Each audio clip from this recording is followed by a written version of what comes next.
Salve, salve nação alvirrubro! Sejam muito bem-vindos a mais um vídeo do canal. Não se esqueçam de deixar o like e se inscrever se ainda não for inscrito. Segue o vídeo. Em entrevista para Vozes do Gigante, o nosso presidente comenta sobre o pênalti que não foi dado para o Atlético Mineiro.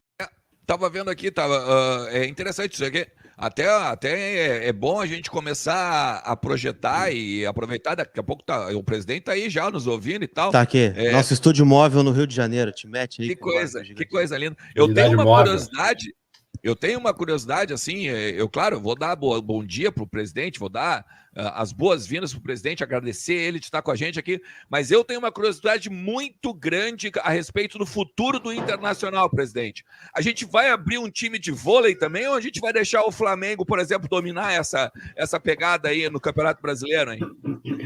Bom dia a todos vocês, é um prazer estar falando com vocês aqui. O estúdio estava brincando com o colar aqui, estúdio móvel universal, onde tu vai, né, tá montado e bem montado. Então, parabéns aí pelo trabalho de vocês. E não me esquivando da resposta, porque ela é uma pergunta intrigante mesmo, Ernest. Nós temos que cuidar mesmo para que nosso Campeonato Brasileiro, né, tenha essa rigidez da arbitragem em todos os aspectos, e essas questões que acontecem no campo de jogo, elas nos preocupam quando não tem critérios, né, bem definidos, quando tem diferença de critérios, quando a arbitragem no mesmo lance de um jogo marca uma coisa e outra. Eu, aproveitando, tive na CBF na sexta-feira, exatamente falando sobre isso, exatamente falando com a comissão de arbitragem sobre aquilo que nós viemos falando há muito tempo, né? E quem sofre não esquece, né?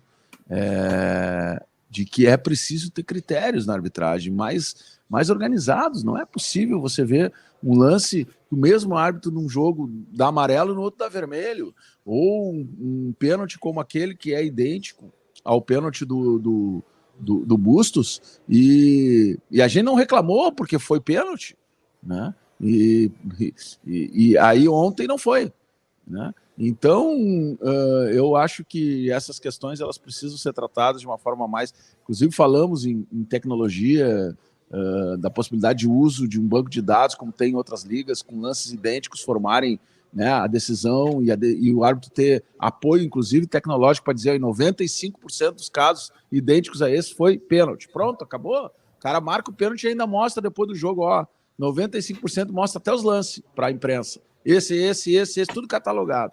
E aí acaba a dúvida, entendeu? Só que isso precisa querer fazer, uma escola nacional de arbitragem. Hoje nós temos um árbitro formado no Maranhão, outro formado em São Paulo, outro formado em... Cada um com um tipo de escola, cada um sendo vários países num país só. E aí você quer uniformizar isso tudo, né? Tendo competições internacionais no meio do calendário, onde um juiz num jogo deixa rolar, no outro não deixa. E você precisa preparar os seus atletas para arbitragem também, além de preparar contra o adversário, tem que preparar para o tipo de arbitragem. Esse juiz marca falta em tudo, esse dá muito cartão, esse não dá. Então, essa necessidade de homogeneizar a arbitragem, ela é fundamental. Isso só se faz com algum investimento, e para isso a CBF tem recursos, né?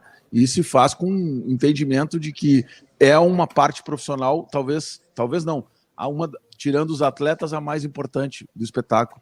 E se a gente não tiver um olhar para isso, vai acontecer outras questões como essa. Sem falar, né, em questões que eu sei que vocês também estão atentos, extracampos, que interferem em rodadas de campeonato na reta final, que mudam jogos importantes. Isso tudo traz desequilíbrio, né? E a gente tem que estar muito, muito atento a isso, conversando com as pessoas, entendendo. Eu não estou entrando no mérito, porque não conheço os processos, mas sempre, como eu disse, quem já sofreu, como nós sofremos colorados em anos anteriores, tem a obrigação de estar vigilante nesse momento.